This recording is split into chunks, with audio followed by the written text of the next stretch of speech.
الرحمن الرحیم۔ آج کا میرا موضوع جو ہے وہ سکوت ڈھاکہ کے اوپر ہے، اور یہ کیونکہ میرے اسٹوڈنٹس نے مجھ سے کہا تھا کہ سر آپ سکوت ڈھاکہ کے اوپر تھوڑا سا بیان کریں، تو اسی حوالے سے میں کہنا چاہوں گا کہ سکوت ڈھاکہ ہمارے ہسٹری کا ایک بہت ہی دردناک اور ایک بہت ہی دل خریش ایک موضوع ہے، اور یہ اتنا بڑی تکلیف دہ ہے کہ امت مسلمہ میں یہ جو آج 1400 سال کے اندر مسلمانوں کو اتنی بڑی چوٹ نہیں پہنچی جو سکوت ڈھاکہ کی شکل میں پاکستانیوں کو ملی ہے۔ اس کا آغاز کب ہوا، اس کے عوامل کیا تھے، اس کے اسباب کیا تھے، کیا وجہ تھی،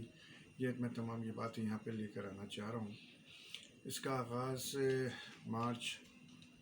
1948 سے شروع ہو گیا تھا، اور اس کی جو آغاز کی جو بنیاد تھی وہ مین بنیاد جو بنی ہے وہ زبان کی بنی ہے، کیونکہ یہاں پہ جو ایک پرابلم شروع ہوئی وہ یہ ہوئی کہ مشرقی پاکستان کی آبادی جو تھی وہ مغربی پاکستان سے زیادہ تھی۔ 56% بنگالی تھے اور باقی جو تھے مغربی پاکستان کے تھے، تو ان کا مطالبہ یہ تھا کہ ہماری میجورٹی ہے اور ہماری اکثریت ہے، تو قومی زبان کا جو درجہ ہے وہ بنگلہ کو دیا جائے، جبکہ یہ مغربی پاکستان کے جو تمام یونٹ تھے وہ اس بات پہ تیار نہیں تھے کہ جو ہے اس کا زبان کا جو اسٹیٹس ہے وہ بنگلہ کو قومی زبان کا اسٹیٹس دیا جائے۔ پھر یہ ایک فرسٹریشن بڑھی اور یہ اختلاف کی صورت میں بڑھنا شروع ہوئی، تو اس کو کول ڈاؤن کرنے کے لیے قائد اعظم کو خود مداخلت کرنا پڑا، اور 1948 11 مارچ کو قائد اعظم جو ہے وہ ریس کورس گراؤنڈ میں انہوں نے تمام بہت بڑے ہجوم سے خطاب کیا، اور انہوں نے اس بات کو واضح کیا کہ پاکستان کی قومی زبان اردو ہی ہوگی اور اردو ہی رہنا چاہیے، کیونکہ یہ ایک ایسی زبان ہے کہ جو تمام لوگ جو ہے وہ اس پہ یکجا بھی ہو سکتے ہیں، یہ رابطے کی زبان ہے۔ ہاں، اگر آپ لوگ چاہیں تو اب ہر کوئی اپنے صوبے کے اندر اپنی زبان کو استعمال کر سکتا ہے۔ خیر، قائد اعظم کی شخصیت اتنی قداور تھی اور پاکستان کے اندر ان کا جتنا فعال کردار رہا ہے، اور ایک قائد کی حیثیت سے بھی تمام پاکستان یعنی کہ مشرقی پاکستان اور مغربی پاکستان کے لوگ ان کی بڑی عزت کرتے تھے، تو لہٰذا اس معاملے کو اس وقت وہاں ختم کر دیا گیا۔ پھر یہ معاملہ بڑھتا رہا، مگر اس کی آگ اندر ہی اندر سلگ رہی تھی جو کہ ٹھنڈی نہیں ہو سکی تھی، اور پھر یہ سلگتے 1970 تک جا پہنچی۔ اس وقت کے صدر یحییٰ خان تھے، جو صرف صدر بھی نہیں تھے بلکہ چیف ایڈمنسٹریٹر بھی تھے آرمی کے، اور انہوں نے قبضہ کر کے انہوں نے جو ہے وہ اقتدار پہ قبضہ کرا ہوا تھا، اور وہی اس وقت جو ہے نا ڈیل کر رہے تھے۔ اس وقت دو بڑی سیاسی جماعتیں تھیں، مغربی پاکستان میں پیپلز پارٹی اور مشرقی پاکستان میں عوامی لیگ تھی۔ پیپلز پارٹی کو یہاں پہ بھٹو صاحب لیڈ کر رہے تھے، جبکہ مشرقی پاکستان کے اندر وہ مجیب الرحمان صاحب تھے، اور کیونکہ اکثریت کی بنیاد ان کے پاس تھی، اور پھر یہ کہ 1970 کے الیکشن کروائے گئے، اور الیکشن کے اندر جو ہے وہ مغربی پاکستان میں پیپلز پارٹی نے واضح میجورٹی حاصل کری، اور تقریباً 81-83 سیٹیں پیپلز پارٹی نے حاصل کری یہاں سے۔ اس کے برخلاف مغربی پاکستان کے اندر کے اگینسٹ جو ہے وہ مشرقی پاکستان کے اندر شیخ مجیب الرحمان کی عوامی لیگ نے 160 سے زائد سیٹیں لیں، اور یہاں سے پھر ایک ابتدا شروع ہو گئی تھی جھگڑا اور فساد کی، کیونکہ ڈیموکریسی کا ایک اصول ہے کہ جس کی اکثریت ہوتی ہے پھر اقتدار اسی کا ہی ہوتا ہے، یہ بنیادی اصول تھا، اور اکثریت میں کیونکہ بنگالی زیادہ تھے اور سیٹیں زیادہ تھیں تو حکومت بنانے کا اختیار ان کا تھا، مگر بھٹو صاحب نہیں چاہ رہے تھے کہ کسی صورت بھی اقتدار جو ہے وہ بنگالیوں کو دیا جائے، اور بنگالیوں کا یہ مطالبہ تھا کیونکہ میجورٹی ہماری اقتدار ہمیں ملنا چاہیے، قانون سازی ہم کریں گے۔ یہ اتنا بڑا ایک نزاع کا ایک سبب بنا، اور یہ سبب جو ہے بنیادی سبب جو تھا یہی تھا، اور اقتدار کی منتقلی کا، اور بھٹو صاحب نے اس کو انا کا مسئلہ بنا لیا تھا، اور یہاں تک انہوں نے پاکستان کے اندر جلسے و جلوسوں میں کہنا شروع کر دیا کہ اگر ہمیں اقتدار نہیں ملا تو ہم تمہیں بھی اقتدار نہیں لینے دیں گے، اور چاہے اقتدار ہمیں ملک گنوانا پڑے، کوئی بھی قیمت ہمیں ادا کرنا پڑے، ہم اقتدار پیپلز پارٹی کے بغیر کمپلیٹ نہیں ہو سکتا۔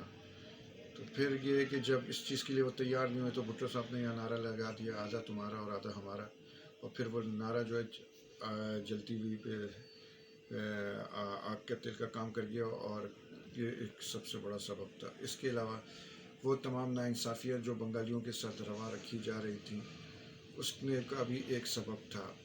کہ میجورٹی میں ہونے کے باوجود وسائل پر جو ہے مغربی پاکستان کے لوگ قابض تھے، اور واضح طور پہ قابض تھے۔ ایڈمنسٹریشن پوری یہاں کے مغربی پاکستان سے رکھا ہوا تھا، جس میں سندھ سے کے لوگ اور پنجاب کے لوگ شامل تھے۔ ایون کیا ہے کہ وہاں کے ایڈمنسٹریشن کے اندر، وہاں کی بلدیہ کے اندر، وہاں کی انتظامیہ کے اندر بھی بنگالیوں کا اتنا حصہ نہیں تھا جو ان کی میجورٹی تھی، اور یہیں سے لوگ وہاں پہ جا کے کام کر رہے تھے۔ یہ بھی ایک بڑا سبب بنا ان کو جو ہے محرومی کا ایک احساس کے لیے۔ اور اس کے علاوہ بھی بہت ساری چیزیں تھیں، فوج میں بھی ان کا اتنا حصہ نہیں تھا، ایون کہ کسی بھی چیز کے اندر میجورٹی ہونے کے باوجود بنگالیوں کو ان کا حصہ نہیں دیا جا رہا تھا۔ یہ ایک ایسا سبب تھا جو نامحرمیوں سے انہوں نے جنم لینا شروع کر اور ایک علیحدگی کی طرف چلے گئے۔ اس کے اندر اور بھی بہت سارے اسباب تھے، مگر ایک تو کہ نامحرمیاں تھیں، یہ سبب اپنی جگہ تھے، مگر اس کے علاوہ وہاں جو کام کرا ہے وہ 1-2 سال سے نہیں بلکہ پچھلے کئی دہائیوں سے بھارت جو ہمارا ازلی دشمن ہے، اور جو پہلے سے زیادہ اور دشمن ہو گیا ہے اور ہمیشہ رہنے والا دشمن ہے، اس نے اس چیز کا پورا فائدہ اٹھایا۔ مشرقی پاکستان میں اس نے وہاں پہ بنگالی احساس تھا، میجورٹی میں جو ہندو تھے ان کی برین ہولنگ کری، اور وہاں پہ جو ہے اس بنگالی اساستہ نے بہت بڑا کردار ادا کیا، اور مغربی پاکستان کے مسلمانوں کو کہ جذبات کو ابھارنا اور ان کے دلوں میں یہ بات پیدا کرنا کہ وہاں کا مسلمان تمہارے جو ہے اختیارات پہ اور تمہارے وسائل پہ قبضہ کرا ہوا ہے اور تم کو غلام بنا کر رکھا ہے، اس کا انہوں نے پوری ہر طور طریقے سے پروپیگنڈا شروع کر دیا تھا، اور بڑے جامع انداز میں انہوں نے یہ پروپیگنڈا شروع کر دیا تھا۔ نفرتیں انہوں نے اسکول، کالجز اور یونیورسٹی کے لیول پہ بھرنا شروع کر دیے تھے۔ تقریباً 6,000 بنگالی اساتذہ جو مختلف یونیورسٹیز، کالجز اور اسکولوں میں پڑھا رہے تھے، انہوں نے یہ سبق دینا شروع کر دیا تھا۔ تو یہ پوری سوچی سمجھی اسکیم کے تحت ہوا ہے، اور یہ بات بھی کسی طرح چھپی ہوئی نہیں ہے۔ ابھی کچھ حال عرصے پہلے مودی نے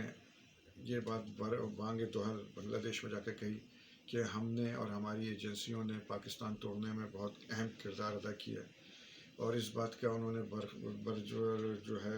بانگ دہل وہ کہتے ہوئے کہ اگر ہم 71 میں مغربی مشرقی پاکستان پر حملہ نہ کرتے تو بنگالی اس کو کبھی آزاد نہ کرا سکتے تھے۔ پھر جب یہ چیز انہوں نے وہاں پیدا کری، اور پھر اس کے علاوہ اور بھی بہت سارے انسینٹیو تھے جس کے اندر انہوں نے وہاں کے لوگوں کو جو ہے وہ مکتی بائنی کے اس میں جو ہے کیمپوں میں رکھ کر جو ہے تربیت دینا شروع کری، جنگی تربیتیں دینا شروع کری، اسلحہ دینا شروع کرا، پیسہ دینا شروع کرا، اور ایک جنگی کیفر انہوں نے مغربی پاکستان کے خلاف بنایا۔ نہ صرف انہوں نے یہ بنایا بلکہ انہوں نے جو کچھ وہ کر سکتے تھے پاکستان توڑنے کے لیے انہوں نے توڑا۔ اور جب یہ پاکستان کو جب 1971 میں شکست ہوئی، جب وہ گھسیں، تو یہ بات کہنا کہ پاکستان کی 90,000 فوج نے ہتھیار ڈال دیے، یہ کسی صورت سے نہیں ہے۔ اس وقت ٹوٹل پاکستان کی 43 یا 45,000 سے زیادہ فوج نہیں تھی۔ پولیس کو اور ریزرو فوج ملا کر بھی تقریباً 90,000 کے قریب کچھ فوجی بنتے تھے۔ پاکستان کے پاس وسائل نہیں تھے، پاکستان کی ایئر فورس بہت کمزور تھی، اور اس وقت انڈیا جو فوجی ساز و سامان سے مکمل طور پہ لیس تھا۔ رشیا نے بھرپور طریقے سے، اس میں رشیا کا بہت بڑا ہاتھ اور کردار ہے انڈیا کو سپورٹ کرنے میں، اس نے جہاز کے معاملے میں، اسلحے کے معاملے میں اس نے انڈیا کو بھرپور سپورٹ دی ہے۔ انڈیا کے پاس 34 اسکواڈرن تھے ایئر فورس میں، جبکہ ہمارے پاس 11 تھے، اور وہ بھی کچھ 250 سے زیادہ جہاز نہیں تھے جو قابل قبول ہوں۔ تو بہت ساری چیزیں تھیں، اور اس بات کا جو